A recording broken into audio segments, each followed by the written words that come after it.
get more on this story and speak to Anni Piiparinen, who is Assistant Director for the Cyber Statecraft Initiative at the Atlantic Council.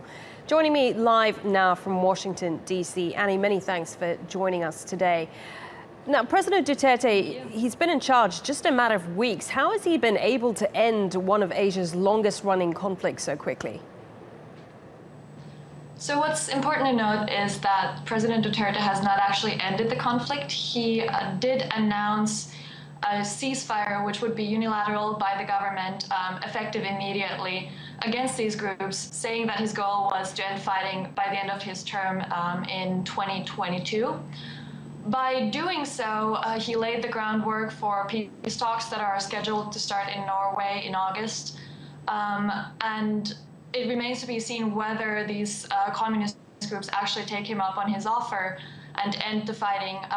Right now, it's estimated that there are about 4,000 fighters in the communist group's armed wing, the New People's Army, and they continue to enjoy some support particularly in the poor areas, in the rural areas of the Philippines.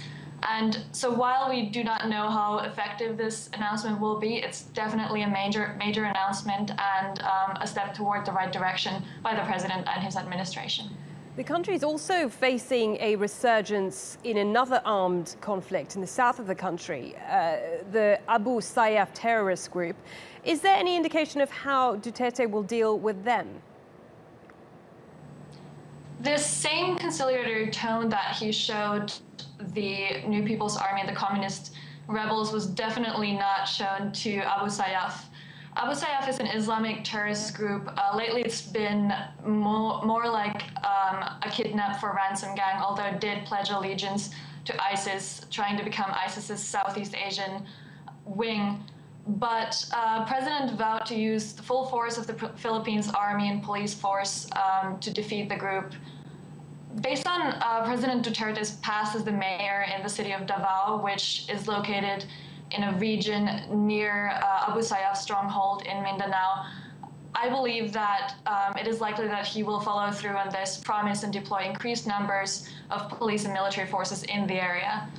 It's also important to note that in addition to the terrorist groups, there has also been centuries of Muslim insurgency in the southern parts of the Philippines, and there's some overlap between the terrorist fighters of Abu Sayyaf and the insurgent groups, mainly the Moro Islamic National Liberation Front. And while the government has entered into ceasefire with MILF and MNLF, there are still occasional skirmishes between the groups and the government, so this will certainly complicate things with Abu Sayyaf as well. Okay, Anni, I'm afraid we're out of time. Many thanks for your thoughts on that. Anni Piiparinen joining us there live from Washington, D.C. Many thanks for that.